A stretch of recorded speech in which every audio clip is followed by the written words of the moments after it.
Hello and welcome back to the Good Neighbor Project.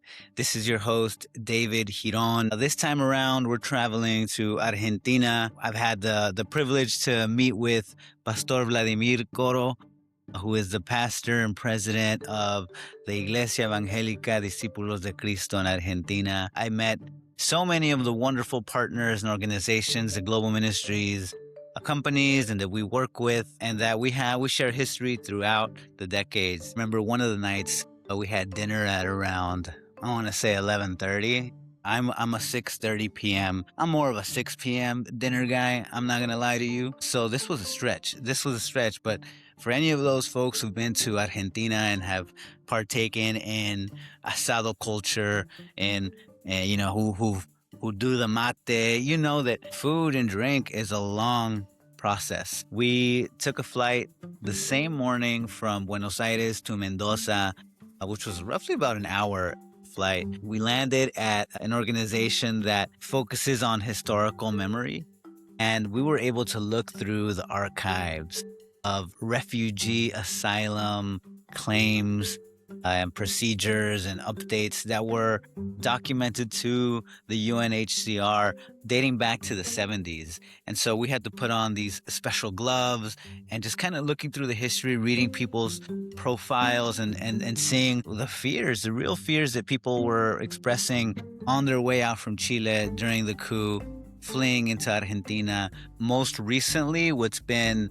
spiking and what's been really at an increase has been the Venezuelan migration, dating back to the migration crisis and crackdown on human rights. So Argentina has typically received a little less of those migrants than, let's say, Colombia, Ecuador, Chile, but Argentina is still a very integral member of the international community doing this work. While I was there, the UN did announce that it had enough funds to operate for a few additional months in the capacity that it had been doing. That is an absence of international commitments that had not been brought to the pool. And obviously this impacts our partners because they are dealing real time with the issues of migration, asylum seekers. And so this is really what the podcast is about. It's about bringing you these stories, these accounts, lifting up our partner voices. We had the privilege of meeting Asifat and Andrea, who is a phenomenal leader in Argentina and civil society. So it was really cool to hear their stories. I got to sit in on a meeting that they hold on a weekly basis and heard from women just the challenges, the stigmas, the logistical weight that comes with not just feeding your family, but also taking care of the one who's in prison. Because much to my surprise, a lot of these incarcerated individuals do not have the proper nutrition. They don't have the proper health and sanitation resources needed to even sustain somebody in that condition. So what we'll do, please hit like, comment, hit that notification bell, subscribe wherever you're getting this content. We want to keep coming at you in real time. We want not just for you to participate as a listener, but send your questions, your comments here at this email address. What we'll do is at the end of the year, we'll have an episode where we answer your questions. We go through and take a look at what y'all are saying out there in the community. I'll try to invite a surprise guest to help me. So, we're doing this solo right now, but my hope is that we can bring someone along this journey with us who also does this work. In any case, enjoy the commentary, enjoy the interview, think about how you can get involved, send your questions. Thanks for tuning in.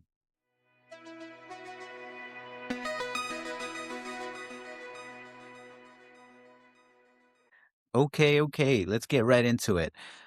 So we're looking here at a report of the National Committee for the Prevention of Torture of the Argentinian Republic. This is a periodic report submitted to the United Nations Committee Against Torture. If you remember from last week, what we're doing is we're taking a look at 2 to 3 pieces that have been written on the issues of the day. We'll walk through this together. We just want to get a better understanding for what exactly the environment is. Like, what are these folks really looking at behind bars? We're going to take a look at this report that's submitted to the United Nations, pretty official looking document. So we're taking a look at the context and background of the prison system and incarceration dynamics in Argentina. Right off the top, let's get this out. Everyone is entitled to human rights, whether you've committed a crime, whether you are of a certain background and identity.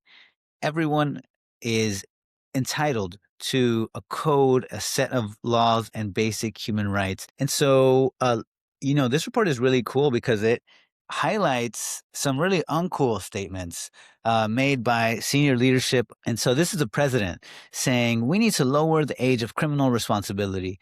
And not only that, we also need to increase all the sentences in the criminal code. Yes, all the sentences in the criminal code, exclamation mark, thereby embarking on the most important reform of the criminal code in the last 100 years, something that must be done urgently. And then the president drafted a comprehensive reform of the criminal code. It's called the Zero Tolerance Plan Against Crime. And then he went on to state that years of an overly protective rights-based approach have legally tied the hands of the security forces, judges, and prosecutors who wanted to fight crime, and added that if we manage to pass these reforms, those who commit crimes will truly pay the price. And so let's take a look at some more of the context here. The governor of Santa Fe disseminated on social media images of semi-naked persons deprived of their liberty with their hands bound with plastic handcuffs, stating that detainees are going to have a harder and harder time. It says that if family members do not abide by the conditions we are setting, we will send them to other provinces. Okay. So what exactly are the numbers? So the Argentine Republic currently records the highest rate of imprisonment in its history, with 286.2 persons deprived of liberty per 100,000 inhabitants in prisons and police stations. Okay, so we can see that this thing is increasing. It says that there have been improper use of force in the context of social protests, the criminalization of a person experiencing homelessness or suffering from mental health conditions, and the detention of informal workers. We're seeing a lot of this, not just in Argentina, folks. We're seeing this globally, regionally. It says that in the course of 2025, two extreme serious interventions were conducted by federal authorities, which obstructed this committee's mandate and threatened its independence. The process usually is that, they go into these prisons at a randomly selected date. Of course, like any auditor or anyone that works in compliance, they don't announce that date. And so here they were stiff arming the auditors from taking a look at what the conditions were in these prisons. And so this is a clear violation of the independence required by this committee to conduct its research. Let's take a look at this at a more granular sense. The welcome ritual, what does that mean? It says beating, psychological torture, stress positions, and humiliating practices upon admission to prison. Now, I would assume that this occurs worldwide, where they jump you, they beat you, they try to intimidate you or haze you as you enter into prison. But what was really surprising to me is that many reports came out that many of the newly incarcerated individuals were taken to areas without CCTV coverage, where officers punched them in the face and body, insulted them, and threatened to make the situation worse. In the same context, several interviewees reported particular harmful acts targeting head and ears, known as plaf plaf, blows to ears and lashing with ropes. We're seeing a level of corruption and participation of authorities in these beatings. We see right here in this section, health and food, that the food rations were inadequate, the low quality of food, uncooked food, a lack of hygiene measured measures in the preparation or distribution of the food. And so this is why these women were waking up early, were cooking and standing in line to give their loved ones food. There's a whole list and criteria of what's allowed and what's not allowed. What was really interesting, folks, is that they said that they don't just cook for their loved ones, but they cooked for their cellmates as well.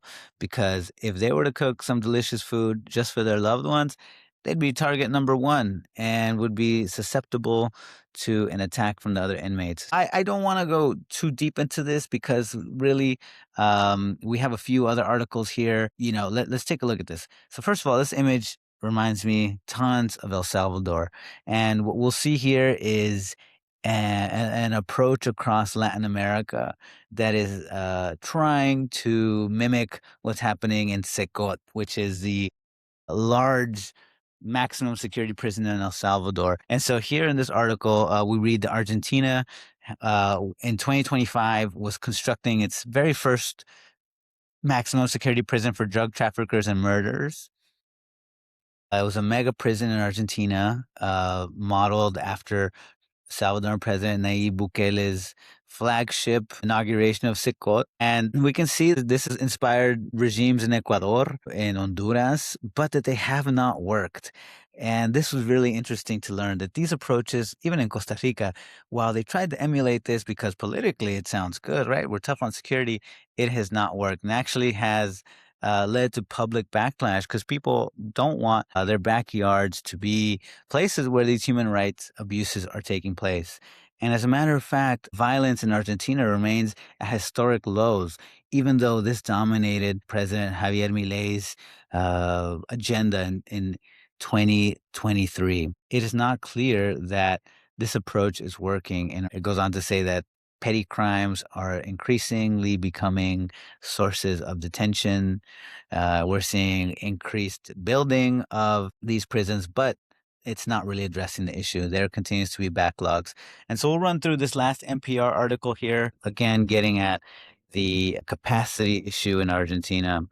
And it says that the country's Ministry of Justice and Human Rights has declared the system in a national state of emergency since 2019. The inmates go without sufficient food, medical attention, toilet paper, and even beds. This burden's fallen on families to provide for them. This is exactly what I was hearing in my conversations with Asifad in Buenos Aires. The stigma that's attached to it. It goes on to say that somebody was fired for telling her coworkers that she had somebody in her family or her husband was imprisoned. I mean, this is a serious level of stigma that could lead to real consequences in folks' lives. And here it says that the prison system was so overburdened that only 57% of inmates even had a bed. Before we move on to the interview, I want to quickly remind you to please hit like, comment, subscribe, hit that notification bell, send your questions in. Hope you enjoy the rest of the show. Bueno, nos encontramos en la Asociación Ecuménica de Cuima Mendoza, pero hemos tenido un recorrido bastante dinámico, ¿no dirías? Ayer estuvimos en Asifad y conocimos a Andrea, que no sabía acerca del proyecto de lo que era la película. La película también para nosotros como iglesia fue una herramienta para poder consolidar algo que nosotros como iglesia también estábamos viviendo. Trabajar con familiares de detenidos no es fácil, y relatos y experiencias en donde inclusive toda lógica de moralidad o moral es superada, porque ahí hay que aprender no mirar ni escuchar desde el juicio, sino escuchar desde el amor y la comprensión. Y en este sentido, para nosotros como iglesia también fue desafiante, dado que nunca trabajamos con una población así. Tuvimos experiencias de capellanías o pastorales donde un pastor o pastora pueda ir a visitar al que está en la cárcel, pero no así volcar la mirada a las familias. Y la película fue un desarrollo básicamente de Asifad con algunas otras redes que ellos tienen y trabajan, pero cuando nos invitaron a la iglesia para mirar, yo tuve el privilegio de verlo antes que se estrene en plataforma o en cine, pero ¿Cómo se llama La mujer en La mujer en la fila. fila? Pues, Netflix. Netflix, véanlo. Eh, y relata justamente, el título es muy sugerente y muy real, porque relata la realidad de esas mujeres que tienen que ir a visitar a las cárceles a sus familiares. Nos muestra cómo la realidad y la lógica carcelaria, penitenciaria y punitiva no solamente sopesa en aquel que está en la cárcel, sino que se traslada también en las familias que tienen que llevarle un plato de comida a sus familiares en las cárceles. Porque la lógica en la película nos muestra, y no quiero hacer mucho spoiler para que lo puedan ver, pero me parece que muestra muy claramente la realidad de cómo la familia, y especialmente las mujeres y todos los niños, todo el círculo de la familia, es afectada por esa lógica carcelaria. Y quiero poner entre paréntesis también, para no spoilear la película, pero un relato de una de las mujeres que me conmovió mucho cuando participé también en estos encuentros que tiene Asifat, en donde era casi fin de año y los alimentos la compra de alimentos y el armado de bolsas para entregar a las familias, son ellas las que deciden qué comprar, y porque hay organizaciones que arman bolsones, pero lo hacen de manera indiscriminada y muchas veces ponen más de un producto que tal vez no es necesario, y a veces tampoco pasa el requisamiento de los guardias de seguridad en la cárcel. Es un alimento que básicamente no puede ser llevado a sus familiares y termina solamente, o a veces ahí dispensado, y no es de tanta utilidad ni necesidad. Y aquella vez recuerdo que se preguntó qué podía tener en ese momento el bolsón. Y una de ellas decía, cerca a fin de año podríamos comprar algunas bebidas con gas, que es gaseosa, una Coca-Cola o lo que sea. Y salía una de ellas al frente y decía, tiene que ser una bebida transparente, porque no pasa, ¿no? Y te la decomisan en la cárcel. Y ahí te limita. Te limita las opciones, pero sobre todo yo me quedaba pensando y decía, ¿cómo esa lógica carcelaria de lo que es permitido y lo que no es permitido, lo que llevo o lo que no llevo, reproduce fuera del espacio de la cárcel, sino en las familias? Y ahí es como que estas mujeres atraviesan una situación única cuando les toca, y nos quieren mostrar la película que a cualquiera nos puede tocar. Y a cualquiera nos puede tocar, y nos quiere mostrar, por lo menos para sensibilizar, que estar en esa fila no es fácil. Y no es fácil porque son cambios bruscos. Acá en Argentina dicen, es como, hay una frase coloquial que dice, te agarran como si fuese un baldazo de agua fría. Te sorprende. Y te sorprende sin...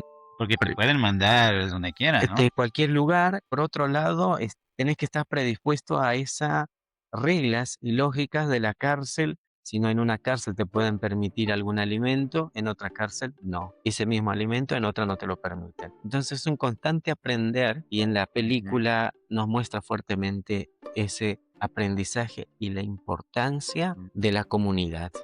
Esta semana, cuando fue el lunes, el martes, estuvimos en Cares, en Buenos Aires, y pudimos explorar esos cambios legales de la normativa, que se ha hecho más difícil acompañar o pues, asesorar, proveer servicios a los pueblos migrantes.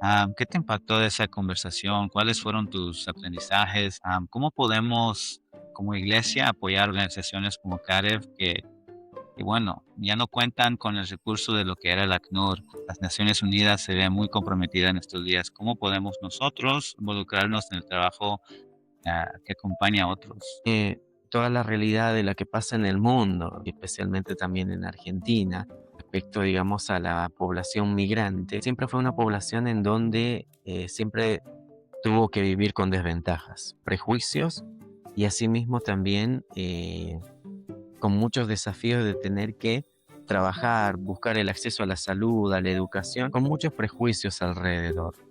que van en contra, ¿no? Y de sus mismos derechos. Y uno, como una institución como CAREF y como las iglesias, de algún modo el trabajo siempre fue de la sensibilización y el acompañamiento al migrante en determinados puntos críticos como la documentación, el acceso a la salud, alguna situación legal complicada que lamentablemente en un migrante hubo un tiempo donde salieron leyes en donde por un acto simple y con delito catalogado ya era como motivo para expulsión del país. Todo eso CAREF fue trabajando, pero este tiempo se ha agravado mucho más el trabajo y se ha complejizado también, como bien lo señalás, con muchos recortes de recursos de diferentes lugares por políticas que van en contra de la población migrante. Y en este sentido me parece que eso ha ido desgastando a las personas, equipos, asimismo también a CAREF y a las mismas iglesias. Y en ese marco creo que ya no es un trabajo solamente de sensibilización, sino es un trabajo donde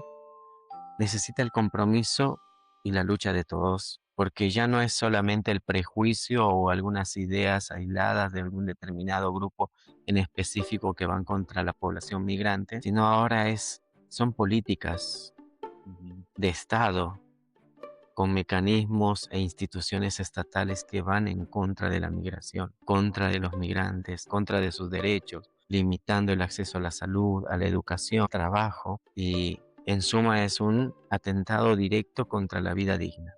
Y es en este sentido que no podemos dejar solamente a CAREF que haga, sino que necesita un trabajo comprometido de todos los actores, de las iglesias, de las instituciones ecuménicas en las cuales las iglesias están presentes, pero asimismo también de una sensibilización tanto adentro y como en el espacio público de todo lo que estas políticas están haciendo contra la población migrante. Y en ese sentido me parece importante este trabajo de trabajar en redes, en comunidades, donde una vez más la lucha se encarne y en las comunidades y en todas las personas, cristianos y cristianas, para poder transformar, porque, por así decirlo, ya no es solamente una lógica de un prejuicio. CAREF surge justamente y nace de refugiados chilenos tras el golpe militar.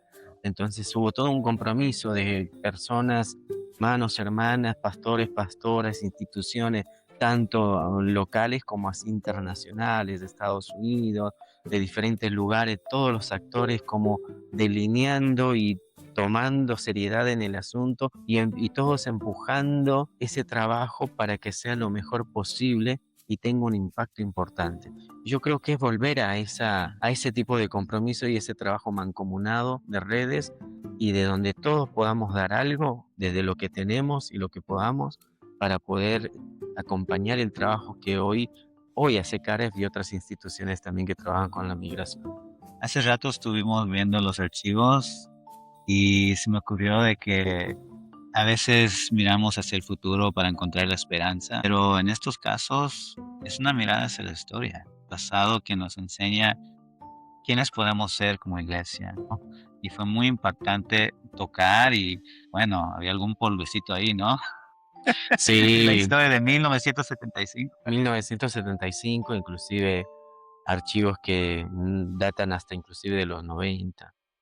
Es cierto, es momento de mirar un poco hacia nuestras raíces, a lo que tenemos, a lo que nos identifica como cristianos, pero asimismo también en el trabajo y el recorrido y el caminar que hemos hecho en un momento muy difícil como el golpe militar y toda esta crisis de tener que ir pensando y acompañando a personas a dónde ir por una vida plena, digna, libre de persecuciones, libre de violencia y, y bueno, qué sé yo también tuve un padre exiliado, estuvo en Bélgica No lo y, sabía.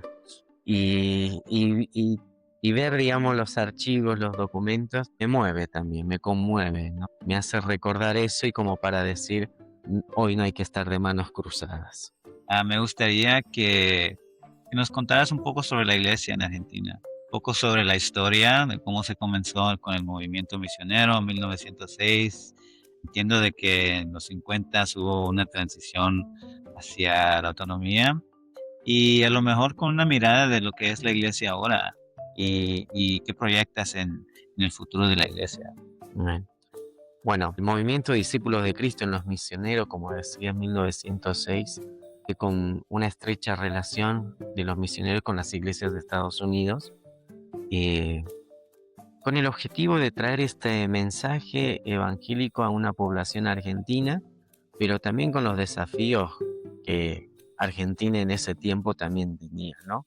Nunca, bueno, en la agenda siempre estuvo tema migración, Argentina con mucha influencia migrante de Europa, escapaban de la guerra, italianos, alemanes, después estuvo polacos, y bueno, otras con también otras comunidades mucho más también de otras regiones de Europa, también tuvo españoles, entre otros, y se consolidó así, también se consolidó de una manera muy fuerte con el objetivo de demostrar, digamos, idea de una Argentina casi con una lógica europea que lamentablemente también padecieron los pueblos indígenas, ¿no? En los cuales hubo una matanza muy fuerte. Pero la iglesia siempre se mantuvo con el acompañamiento sin mirar más allá de las nacionalidades o privilegiar a algunos u otros no, sino con el objetivo de llevar un evangelio en una nación que recién se estaba consolidando y estaba mirando Claro. un caminar, digamos, hacia qué perspectiva o idea de país iban a tener, ¿no? Y en este sentido, la iglesia tuvo misión en el noroeste argentino, en el Chaco, y que después, más tarde, va, digamos, a Paraguay. En este sentido, nuestra iglesia marcó fuertemente una presencia en la educación de parte de la iglesia Discípulos de Cristo, las mujeres cristianas, que estuvieron consolidando una escuela de señoritas, le decían en ese tiempo, donde eran todas mujeres con el objetivo de que esas mujeres puedan enseñar a los más chicos, porque no había una educación pública después de 1906 en adelante. La iglesia de discípulos fue en ese sentido también una de las iglesias pioneras, al igual que otras más, en consolidar la educación a partir de la lectura de la Biblia. Y bueno, de ahí también surge después con un diálogo con el Colegio Word, con la iglesia metodista, el Colegio Word, que es producto justamente de esta misión también que viene de Estados Unidos. Después también consolidan una educación superior, y esta vez en teología, donde las mismas mujeres, junto con la iglesia valdense y después con la iglesia metodista, conformaron la Facultad Evangélica de Teología. Y más adelante se consolida junto con un diálogo ecuménico con raíces luteranas, formando CICEDE. En este sentido, el diálogo de las raíces de los misioneros que vinieron para la educación estuvo presente, también por la salud, que más adelante va a tener, después de su independización de 1950, donde ya es más autónoma la iglesia y se tuvo, digamos, una organización más naciente, digamos, propiamente argentina, de los misioneros ya se retiraron, con la obra, consolidaron templos. Y otro de los aspectos que las mujeres cristianas nos han dejado en las misioneros, fue esta lucha también por los derechos de las mujeres. La iglesia en Argentina tuvo la primera pastora ordenada en Latinoamérica, Jorgelina Lozada, Discípulos de Cristo, y fue, digamos, la iglesia pionera para que muchas de nuestras iglesias hermanas después puedan continuar ordenando mujeres, reconociendo el liderazgo y el trabajo de muchas mujeres. Y esa incidencia pública, esa visibilización, esos valores que en un principio los misioneros de Estados Unidos nos fueron enseñando en su momento, ha ido cobrando forma de diferentes maneras en el contexto argentino, pero nunca nos hemos desarraigado y hoy en este tiempo me parece importante revalorizar nuevamente esa identidad que tenemos ante los nuevos desafíos que hay y existen. ¿Cómo nos podemos cuidar, pastor? El autocuidado ha sido tema que ha venido en auge, ¿no? Estos últimos años. De una perspectiva pastoral, ¿cómo nos mantenemos en la lucha? ¿Cómo recobramos fuerza cuando nos sentimos quizás decepcionados con lo que vemos en las noticias, agotados por nuestras propias dificultades, desafíos en nuestras vidas? ¿Cómo nos mantenemos una iglesia comprometida en una era de tanta dificultad? Por lo menos para la iglesia en Argentina es un desafío doble. No contamos con pastores y pastoras, no tenemos un cuerpo ministerial amplio, Basta decir que el pastor en actividad soy yo, el único en toda Argentina de la Iglesia de Discípulos de Cristo, y en este sentido es un gran desafío. Primeramente, lo voy a decir desde mi parte, escuchar toda la realidad de las comunidades locales y asimismo, digamos, de toda la realidad de Argentina, sí lleva un estrés importante, un enojo, frustraciones también, y al no tener, digamos, un par, digamos, pastoral, que me pastoree a mí como pastor también, resulta importante también abrirse a un ecumenismo, buscar otros pastores que puedan escuchar, pero asimismo también, aparte de la dimensión espiritual, es importante también la dimensión de la salud mental, que implica también la salud física. Encontrar ese tiempo por lo menos para hacer ejercicio, diríamos así, llanamente, ¿no? Y, y a veces hay que dedicarle tiempo y hay que dedicarle tiempo para un ejercicio físico o un deporte o algo que de alguna manera fortalezca, porque ya tuve una experiencia en donde me empezó a doler la espalda por, bueno, estar detrás de la computadora, estado escribiendo, o a veces estar sentado en una entrevista pastoral y, bueno, la postura va tomando una forma en donde hace puntos de presión en cualquier lugar. Por eso me parece importante un cuidado integral, ¿no? En este sentido, desde lo ministerial, para mí me toca buscar esos espacios para cuidar lo físico, pero también lo mental, que me parece importante en tanto y en cuanto cuando escuchás, digamos, este tipo de experiencias desgarradoras que muchas personas lo traen. Y más cuando uno es pastor, uno escucha de todo y escucha desde lo más sencillo y también agradable, ¿sí? Pero desde lo más desgarrador, impotente y con mucha frustración que te puede llegar de enojo. Y por otro lado, esto de la espiritualidad siempre, ¿no? Porque es el vínculo con el que trabajamos, es la espiritualidad donde uno se llena justamente de la gracia y el amor de Dios a través de la oración, a través del servicio. Es importante. Por eso digo, es abrirse, abrir a diferentes actividades que pueda hacer bien al cuerpo integral. Muy bien, muy bien. Tengo una serie de preguntas rápidas. Bueno. Vamos a dar 3 segundos. 2 segundos para responder. Vamos a ver. ¿Salteñas o empanadas? Salteñas. ¿Café o mate? Café. ¿Ojo de bife o vacío? Y vacío, para el asado. ¿River Plate o Boca Juniors? Me la dejaste difícil. No tengo un cuadro, pero podría decir Boca. ¿A Maradona o Pelé? Maradona. ¿Maradona o Messi? Y Messi. Es más cercano de mi época. ¿Tienes algún mensaje que quisieras compartir con la Iglesia de los Estados Unidos, Canadá?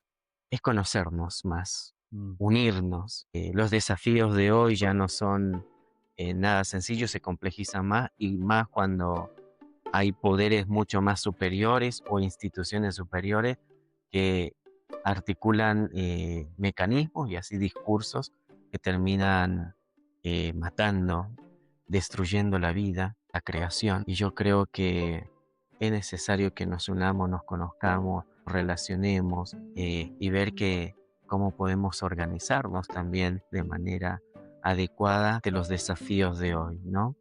Y nada, mandarles también un fuerte saludo y un abrazo, donde hay una iglesia en Argentina que también ora por todos nuestros hermanos y hermanas también en Estados Unidos y por todas las realidades que hoy el mundo está atravesando, y así también pedir a la iglesia en Estados Unidos, las iglesias, que puedan seguir orando por la comunidad y la iglesia en Argentina, por todo el ministerio y todo el desafío y todas las actividades que de algún modo estamos llevando, y invitarlas a Argentina, que vengan, que se los va a recibir bien, y David seguramente lo va a decir y lo va a comentar su experiencia breve acá. El asado nunca va a faltar, así que bienvenidos. La comida tampoco, el cansancio puede ser también. ¿No vamos a comer a las 5:30? No, no aseguramos mucho, pero vamos a hacer el intento.